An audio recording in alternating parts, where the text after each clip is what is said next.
It started to snow in Milwaukee on New Year's Eve in 1978. It snowed all day New Year's Day, and then it snowed basically every day during the month of January. We called it the Blizzard of '79. My wife Annie and I had been married in July, and we were snowed in for 30 days. It's not necessarily a bad thing when you're newlyweds.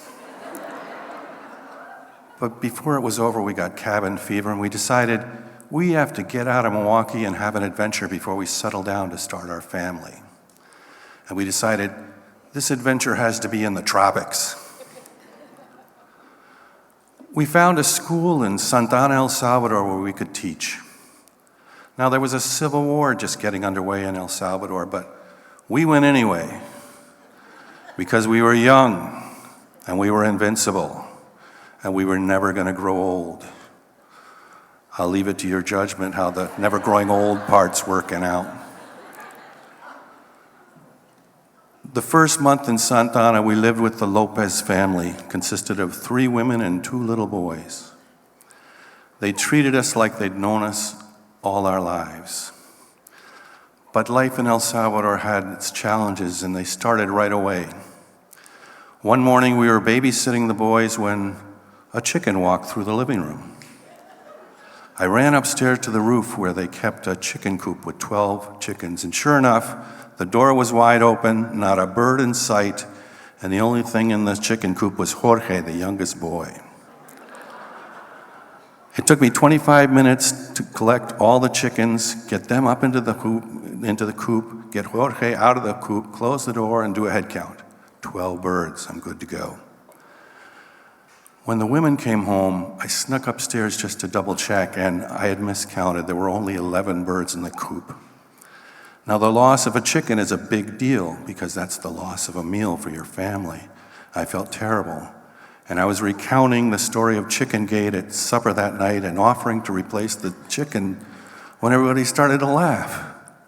And I said, what's this all about? And they said, Dennis, what do you think you're eating right now? We taught from September to the end of December. A Christmas break, we traveled through Central America, and we were on a bus from La Union to San Salvador on our way home when an oncoming bus driver gave us the pistol sign. That meant that there was an army roadblock up ahead, and they were checking everyone for guns. Several passengers on our bus got up to rearrange their luggage. We took that for a bad sign. When we got to the roadblock, the soldiers, that was not a reassuring sight either. They were boys. They were 14 and 15 years old. And they were carrying these nasty-looking automatic rifles, and they seemed to be more nervous than we were. Another bad sign. They asked us questions, and they checked our IDs, and they sent soldiers onto the bus to look through the luggage, and I was really worried they were going to find something. And Annie was worried too, but she was cool as a cucumber. When they asked her questions, she was respectful but not obsequious, just the way you want to be in a situation like that. And her Spanish was perfect, even though she'd only been in the country for 5 months. Grace under pressure. The soldiers made all the men line up against a cyclone fence with our hands above our heads grasping the fence. The women lined up by the bus facing out. The soldiers searched us, and then they picked a woman to search all the women. They found nothing, and we were back on the bus in a half an hour, although it seemed like an eternity. And once we got underway, the same people who checked their luggage on the way to the roadblock got up and checked it again. Some of them stopped to apologize to us on their way back to their seats. They said they felt ashamed that we had to have this happen to us as visitors to their country. Some of them also mentioned how calm Annie had been.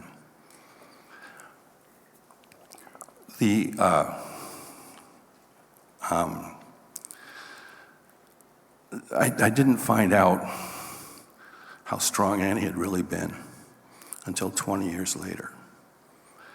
We were reminiscing one night, and we started talking about the roadblock when she began to cry, really cry. And I said, "What's the matter?" And she said, "When you were up against the fence the sergeant gave an order, and all of the soldiers pointed their rifles at you like a firing squad. And she said, I looked out over the rifles and they were shaking in the hands of the teenage soldiers, and I knew that everyone was going to die right then and there. But she had stayed strong. She didn't break down. She didn't break down till 20 years later. I guess she was really waiting until the coast was clear. I thought I had married a woman from Wisconsin, but now I wonder if she's really from Wakanda. Annie and I will be celebrating our 40th anniversary in July. We've been through other challenges, we've gotten through them all, we've grown old together.